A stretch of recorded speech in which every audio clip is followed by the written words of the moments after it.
আপনি কি প্রকৃতির সাথে হারিয়ে যেতে প্রস্তুত?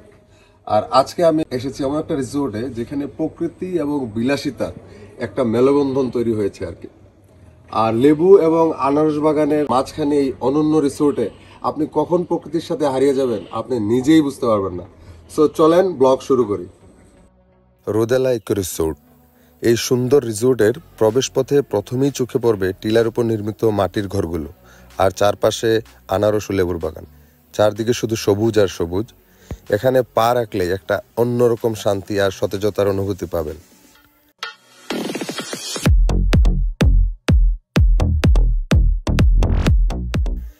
এখানে কটেজগুলো এমনভাবে তৈরি করা হয়েছে যে আপনি সবুজের মধ্যেই থাকবেন।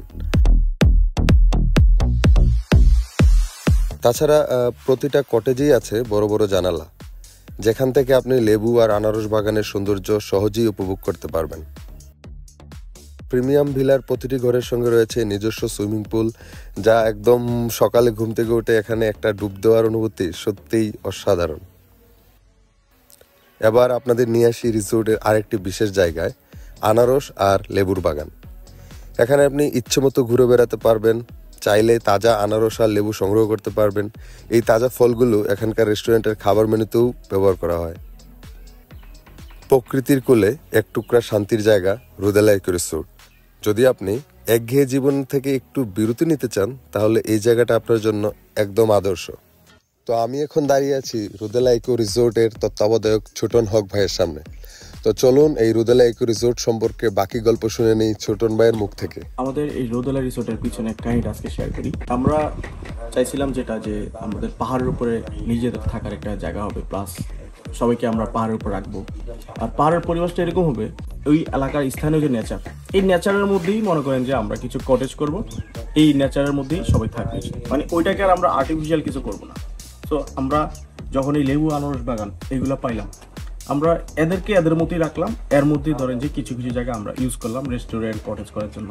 আমাদের এটাই এমনই ছিল যে আমাদের কটেজের থেকে সবাই এই লেবু আনারস বাগানগুলো উপভোগ করবে। এগুলোতে যখন ফল থাকবে এই ফলগুলো উপভোগ করবে। আমাদের কলা বাগানও আছে এখানে, যখন যে ফলের সিজন এই ফলটা রিসোর্ট থেকে উপভোগ করবে।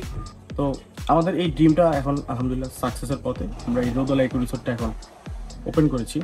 এইটাতে আপনারা লেবু আনারস বাগানের র নেচারের মধ্যেই এই রোদেলা রিসোর্টটা পাবেন। কটেজের সাথে প্রাইভেট সুইমিং পুলও আছে, আবার সবগুলোতে এসিও আছে, আবার সবগুলো ইকো ফ্রেন্ডলিও করা আছে। যে আমাদের ইকো মাড হাউস আছে, যে একদম ইকো লাভারদের জন্য ইকো মাড হাউস। আবার একটু ডেভেলপ কিছু চাইলে তাদের জন্য হচ্ছে প্রিমিয়াম পুল ভিলা বা প্রাইভেট ভিলাগুলো আছে। তো শ্রীমঙ্গলের এই অনন্য সুন্দর রোদেলা ইকো রিসোর্টে কিভাবে আসবেন? আসার প্রসেসটা একদম সহজ।